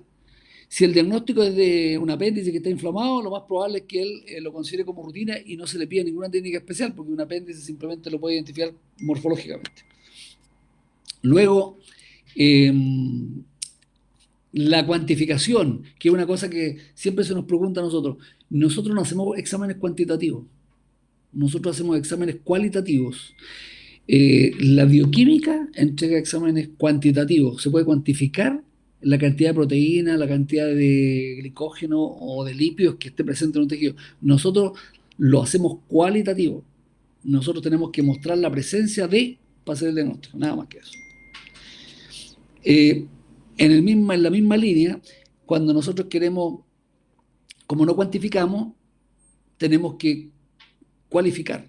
Si nosotros hacemos exámenes cualitativos, la diferencia entre un centro y otro puede ser muy marcada. Es decir, puede que un examen hecho en el hospital, no sé, de la isla de Pascua, le dé negativo y ahí el glicógeno me dé positivo. Puede haber una diferencia de identificación y por lo tanto de diagnóstico. Y si el médico se va a basar en el estudio que le estoy entregando yo, entonces va a poner que la muestra está negativa, en circunstancias que un segundo examen demostró que estaba positiva. Bueno, ante esa disparidad de protocolos, criterios y controles de calidad, es necesario utilizar control. ¿Para el HE es necesario usar control? No, porque en el HE, como es morfológico, nosotros basta que identifiquemos claramente lo que es el núcleo del citoplasma para que esté controlado. Lo que sí tenemos que controlar es que el colorante esté tiñendo adecuadamente en el tiempo que está establecido. En cambio, en las técnicas especiales sí requerimos control. Es decir, si yo quiero identificar glicógeno en una muestra de estudio, tengo que hacer una segunda muestra que tiene glicógeno y que me va a marcar positivo. Entonces, todo lo que nosotros hagamos, ya sea proteína, sea enzima, hidrato de carbono o lípido, lo que sea, tiene que haber un control. Es otra diferencia entre HE y una técnica especial. Y por último, importante también, tiene que haber un sustrato específico. Para el HIE, da lo mismo. Nosotros podemos pescar un trozo de tejido que esté, no sé, unido a, a restos de, de la momia del Cerro del Plomo y le hacemos HE nomás, porque en el fondo lo que queremos ver si es que hay algún tejido reconocible de humano en eso. Entonces no necesitamos un sustrato específico, vamos a tener con cualquier cosa, solo que vamos a saber identificar, bueno, epitelio, cuál es el conectivo, vamos a identificar alguna estructura y podríamos orientarnos acerca del tejido, pero no necesitamos ningún sustrato específico. En cambio, para las tinciones especiales necesitamos un sustrato específico.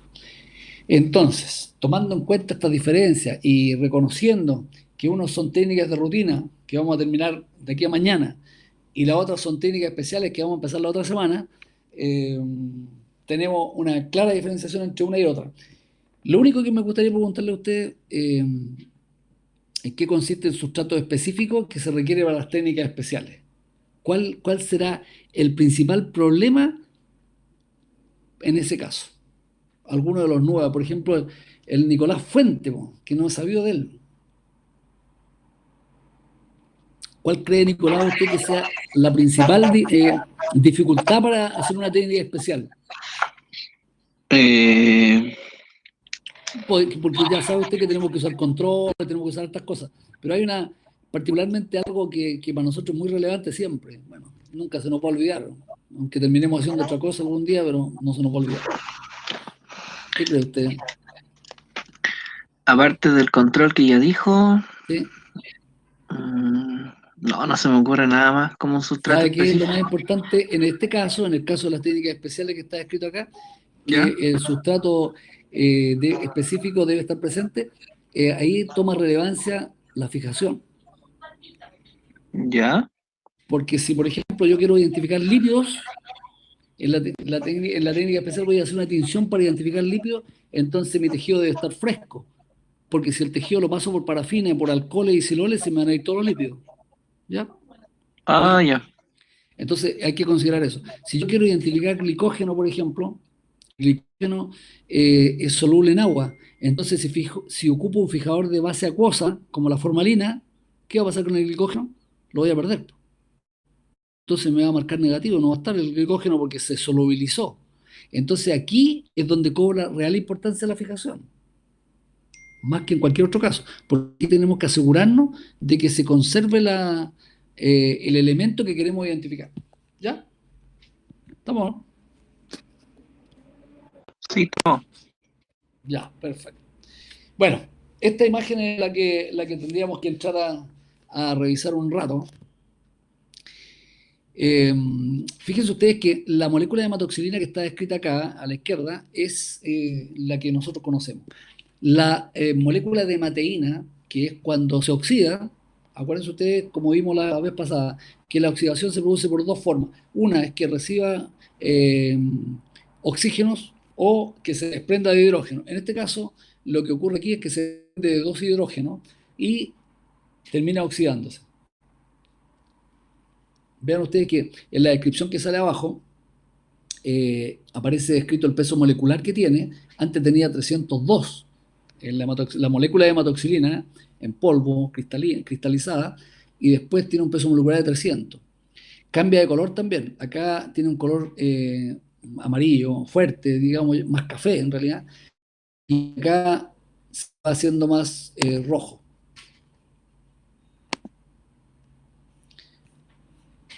¿Ya? Entonces, después, en el tercer caso, fíjese usted que el pH de la solución 3 va de 5 a 8. Y ahí es donde nosotros tenemos la molécula de hemateína aniónica.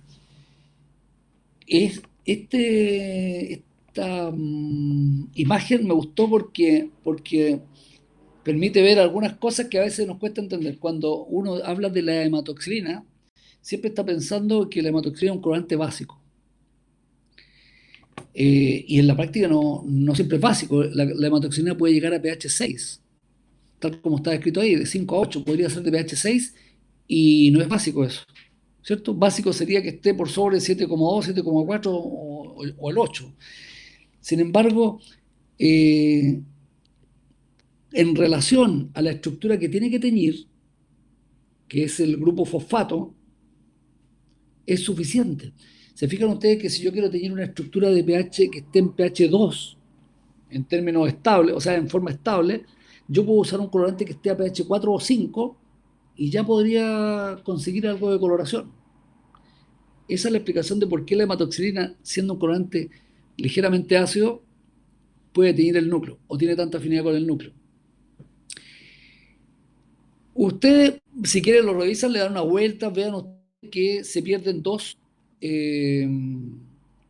hidrógenos de la molécula original, y estamos hablando entonces de que la hematoxilina, que es la que nosotros conocemos como la tinción original, tiene que ser modificada para que actúe como tal. La hematoxilina por sí sola no es un colorante. La hematoxilina es una sustancia coloreada, pero no permite transferir el color al tejido. El tejido se va a teñir si yo lo pongo en hematoxilina disuelta en agua y alcohol, pero en el próximo lavado se me va todo, no me conserva las tinciones porque le falta algo importante. Como dice ahí, es de origen natural, se toma de un árbol que se llama Hematoxylinum campechanum, que se da mucho en la India hoy día, pero también en Colombia, en México, en algunos lugares en América también. Se toma, ahí tienen ustedes un palito del Hematoxylinum campechanum y al lado tienen una imagen en la letra B que muestra el polvo. De ese color es el polvo de la hematoxilina cristalizada, y a partir del cual nosotros generamos todos los colorantes de distintos colores, porque hacemos coloraciones negras, café, azules y celestes también. El colorante más versátil de todos es la hematoxilina. Porque es versátil porque si uno le va modificando el mordiente, va consiguiendo tinción de diferentes estructuras, y abajo aparecen algunas. Por ejemplo, hay tinciones de hematoxilina para identificar la mielina, importante en una serie de patologías. Sirve para identificar fibra elástica, para identificar la fibrina, células de la neuroglia, en el caso del sistema nervioso central, para identificar las activaciones musculares. Es decir, la hematoxilina es clave en la técnica histológica porque es un colorante muy versátil.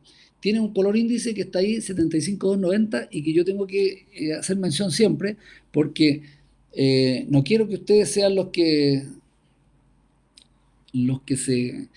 se compliquen la vida cuando estando en un servicio tengan que comprar hematoxilina. En la práctica, una buena parte de la hematoxilina viene preparada, viene líquida, pero muchas de las técnicas que aparecen descritas ahí, como la fibra elástica, las activaciones musculares y todo eso, podríamos hacerla con hematoxilina cristalizada. Y para ello es necesario comprar con ese color índice, porque ese color índice indica hematoxilina, es decir, le falta oxidar y le falta el mordiente. Comercialmente, y se los comento porque para que vean ustedes cómo uno termina comprendiendo mejor esto, en varios lugares de Chile hacían tinciones de hematoxilina y la tinción les salía muy mala y le duraba muy poco. Y adivine usted cuál era la razón. La razón era una cuestión muy sencilla. Nadie se preocupó de comprar con el 75-290. Los gringos y los alemanes empezaron a preparar la hematoxilina, ya no la hacían con hematoxilina, ya la hacían con hemateína, o sea, ya venía oxidada. Entonces, si ya venía oxidada, solo faltaba agregarle el mordiente. Entonces, cuando llegaba a los servicios, en los servicios lo tomaban como hematoxilina, la oxidaban nuevamente y le agregaban el mordiente. Al sobreoxidar la hematoxilina, ocurren dos cosas que son muy serias. Una es que el colorante sobreoxidado deja de teñir, y la segunda es que genera muchos precipitados. ¿Se entendió eso? Sí. Ya.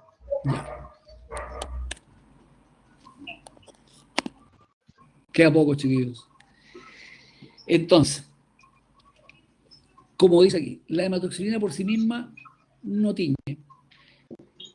El principal producto de oxidación de la hematoxilina es la hemateína, que es la que colorea, pero también hay otros isómeros que se generan a veces intermedios que no tienen importancia en la tinción, pero sí la hemateína es el colorante natural que efectivamente puede producir coloración y transmitir coloración a los tejidos, o es la responsable, como dice aquí, de las propiedades del color que tiene.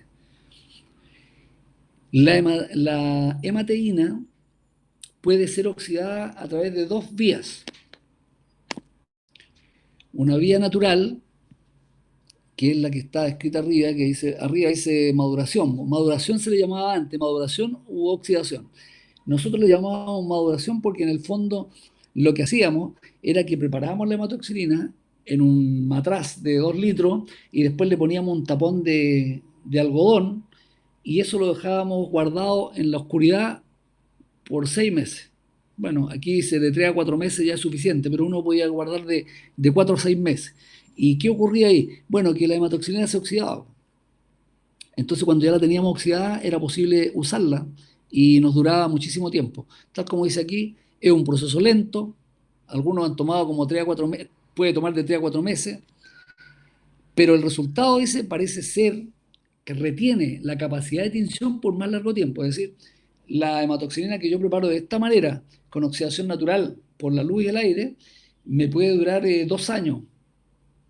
En cambio, la hematoxilina comercial, que viene oxidada químicamente, me puede durar mucho menos.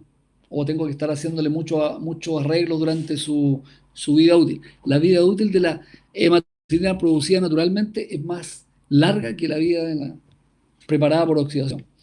Sin embargo, en los tiempos que vivimos hoy, a nadie le va a interesar estar esperando 3 a 4 meses. No hay ningún laboratorio que se organice de esa manera, con la cantidad de muestras que tenemos, para estar preparando una hematoxilina de esa forma y esperar, digamos, ocuparla en esos meses.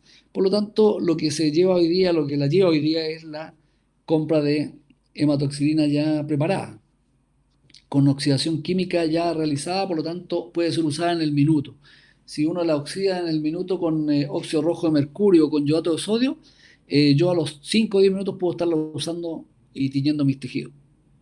¿Ya?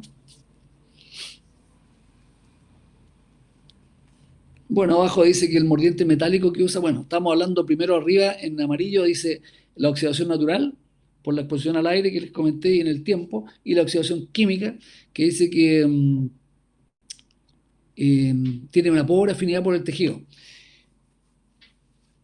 Entonces, por lo tanto, el segundo elemento que debemos agregar a esta hematoxilina que ya hemos transformado en hemateína, como puede transmitir color, pero de todas maneras sigue siendo insuficiente para lo que queremos que sea una coloración muy estable, permanente, que no se modifique con ninguno de los cambios de los alcoholes por los que vamos a pasar. Entonces necesitamos que sea más estable y intensa. Y esa intensidad la vamos a conseguir con la adición del otro elemento que es el mordiente. Entonces, la hematoxilina por sí misma no tiñe, requiere una oxidación que puede ser natural o química, y además después, una vez que ya hayamos logrado la oxidación a hemateína, requerimos de un mordiente. Los mordientes son metálicos y polivalentes. Aquí está la descripción. Un mordiente puede ser definido como un metal o un ion metálico polivalente que forma complejos de coordinación con ciertos colorantes, como lo vimos hace un rato atrás. Entonces aquí viene a cobrar mucha relevancia la figura del mordiente. Y la laca también está definida aquí, también la vimos atrás, así que ahí tienen ustedes la definición. Y en el costado sale la descripción que vimos delante, que se requiere de un enlace covalente por un lado y un covalente coordinado por el otro para poder generar esta unión metal-colorante.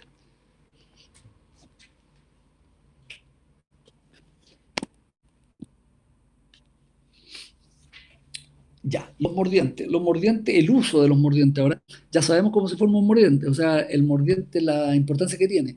El mordiente le agrega, eleva la carga del colorante y además permite por acción unirse a las estructuras ácidas del tejido. Pero el mordiente tiene distintos usos. La mayor parte de los mordientes están incorporados en las soluciones de hematoxilina, aunque hay algunas hematoxilinas, como la que sale escrita abajo, la hematoxilina de Heidenheim, que sirve para identificar estriaciones musculares, en las cuales el mordiente no va incluido en la hematoxilina, va incluido antes. ¿Ya? Entonces la figura del mordiente, que es tan importante para nosotros, desde la fijación, Cuando hablábamos de mordazaje en la aplicación, estábamos pensando en mejorar la afinidad con distintos procesos posteriores. Ahora estamos pensando en el mordiente como un ion metálico que permite que las coloraciones sean estables e intensas.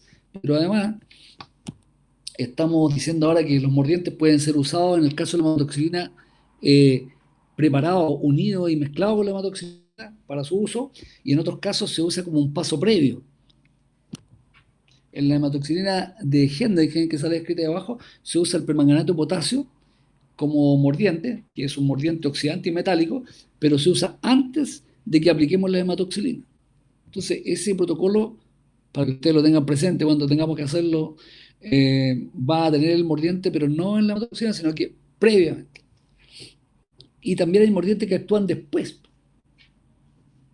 de la hematoxilina, como en la tinción de fibra elástica. Entonces, el mordiente ahora va a pasar a ser un elemento importante para nosotros porque forma parte de la coloración, de la previa de la coloración y posterior a la coloración en algunos casos. Tiene 3 aplicaciones prácticas en la técnica histológica. Abajo salen descritos cuáles son los más comunes. Las hematoxilinas alumínicas habitualmente son de color azul o azul celeste, casi todo. Entonces basta con que yo vea una tinción cualquiera. Si yo veo que el núcleo es negro, yo puedo decir al tiro, esta no es una laca alumínica. Así que por lo tanto esto no es hematoxilina de Harris, ni de Mayer, ni de Ehrlich, ni de Gill, que son alumínicas. Si el núcleo es negro, no la imagen que está al lado. La imagen de al lado claramente es una hematoxilina alumínica, porque el color es violeta o azul. Pero si fuera negro y café o negro oscuro el núcleo, entonces estamos pensando que la hematoxilina es de color, o sea, de tipo férrica. Entonces decimos que ahí la laca o el quelato que se forma con la hematoxilina es férrico. Y hay otros. El tungsteno forma parte de una tinción que se llama PTAH, que veremos más adelante. El molibdeno también forma parte de esa tinción. El plomo. Y también hay una hematoxilina sin mordiente. Bueno, la hematoxilina sin mordiente o hemateína sin mordiente no tiene gran relevancia en la técnica histológica porque definitivamente tiñe, pero demasiado poco. Podríamos usarla quizás como contraste cuando no queramos, digamos, o cuando queramos destacar algún otro elemento que está teñido. Lo ponemos como fondo celeste y con eso nos ayudamos un poco. Bueno, aquí aparece un esquema químico de lo que pasa con los equilibrios que ocurren en solución cuando estamos hablando de la hematoxilina transformada en hemateína y la hemateína y el aluminio. Esto, como yo se lo voy a mandar, yo preferiría que lo lean porque nos podríamos demorar un poco, pero si lo ven con detalle, está bastante bien estructurado y en orden. Camilo Bayuc. Camilo. Sí, profe. Sí, ahí sí. ¿Había visto este, no? Ese, no, parece que no lo habíamos visto, creo que sí. No se lo había pasado. Lo que pasa es que esto yo lo tomé, muchas de las cosas que tengo acá son las que yo tomo del Steinfeld o de algún otro libro que tengo de consulta, cuando era una cosa muy, muy relevante, y ahora fui tomando algunas cosas que fui agregando ahora. Yo no me acuerdo si el año pasado lo tenía, pero bueno, es una buena forma de entender los procesos químicos y el equilibrio químico que debe existir en cada una de estas reacciones. Por eso que prefiero ponérselo ahora, y como ustedes están en su casita y con más tranquilos probablemente, pueden intentar entenderlo. Pero ahí claramente dice que de qué forma la hematoxilina se va a unir cómo se va a producir el equilibrio. La reacción es hacia ambos lados, por lo tanto se puede descomponer también. Y después lo que va pasando más adelante hasta terminar con la hematoxilina o la hemateína, con su correspondiente mordiente unido al DNA, que es lo que vimos hace un rato atrás, cuando hablamos de mordiente. Oh, la pobre Sami todavía está afuera. Ahí me está escribiendo. Esta imagen es para que los jóvenes, los más jóvenes de ese grupito, vean que efectivamente todas estas cosas son parte del quehacer nuestro. Por ejemplo, vean ese frasquito de vidrio en la letra A, que corresponde a un frasco de hematoxilina donde uno teñía láminas y uno la iba teñiendo y se fijan que en el fondo está todo como precipitado, hay una cuestión bien oscura, negra, que cuesta sacarla hasta con agua, hay que echarle un poco de alcohol y ácido para lavar ese frasco de vidrio.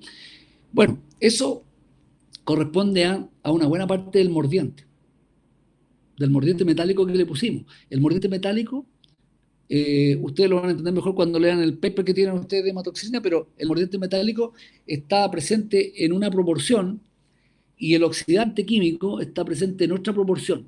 Esa proporción, mientras se mantiene en equilibrio, nosotros tenemos la hematoxilina estable, sin generar precipitados. Entonces, es muy común para nosotros y para ustedes que van a tener que llegar al laboratorio, ver que cuando llegamos al laboratorio, todos los días en la mañana, hay que filtrar la hematoxilina. ¿Y por qué la estamos filtrando? Porque cuando nosotros abrimos una botella o empezamos a usar cualquier frasco con hematoxilina, todos los días que van pasando, la hematoxilina se nos va oxidando. Y la oxidación, como dijimos, forma parte de esta mezcla colorante. Entonces, cuando se oxida más y pierde la proporción que debe tener con el mordiente empieza a precipitar.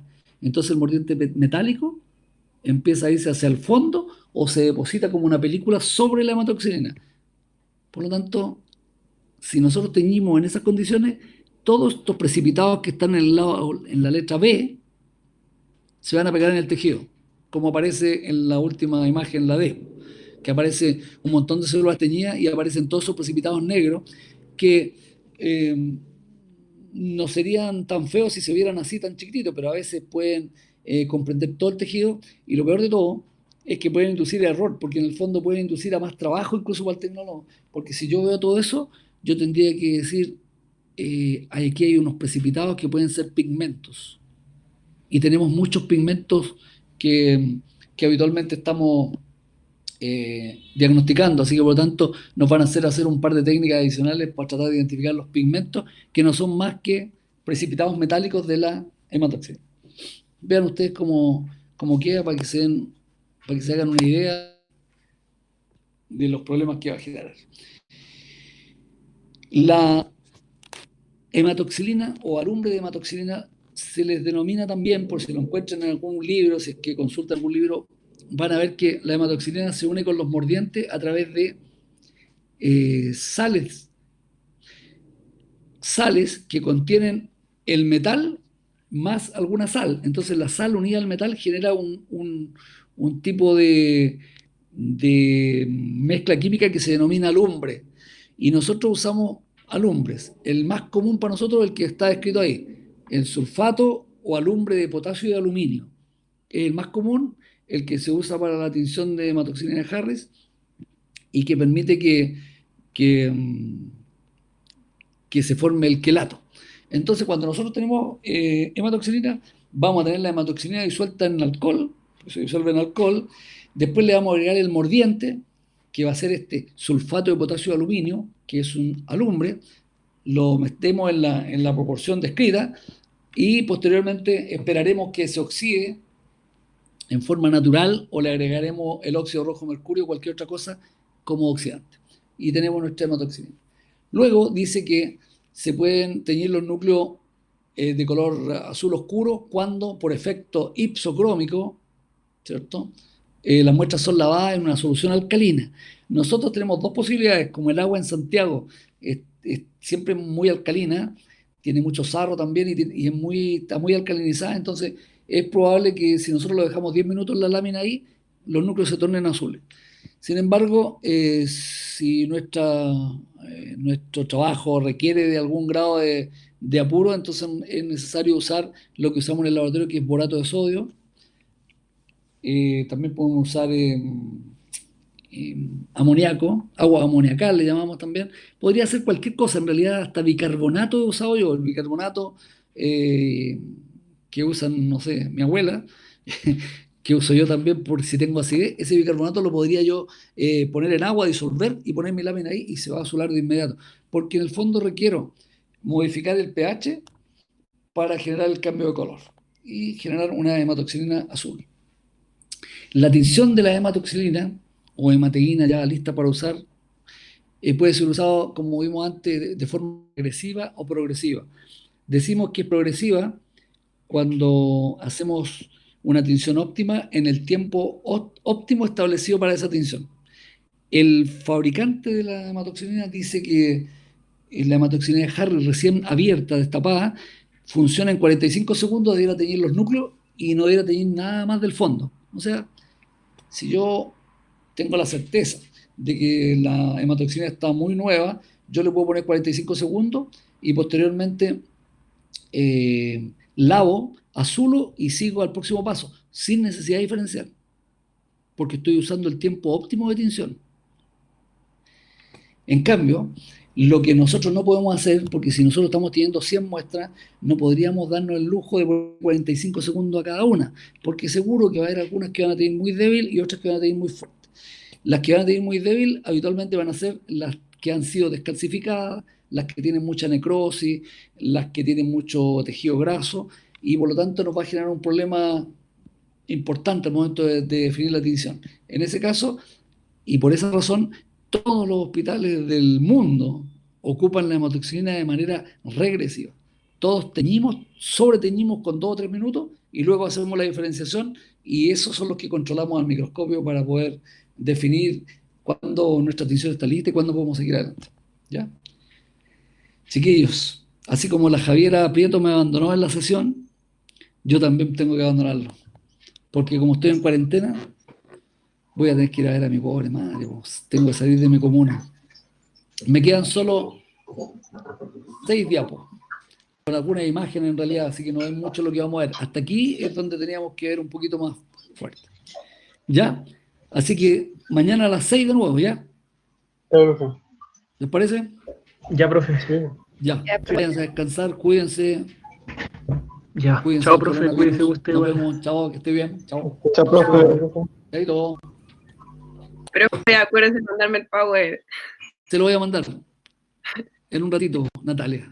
Ya. Va a ver usted. Me va a ver. Sí. Te lo mando al tiro. Ya. Ya nos vemos. Chao. Nos vemos. Chao.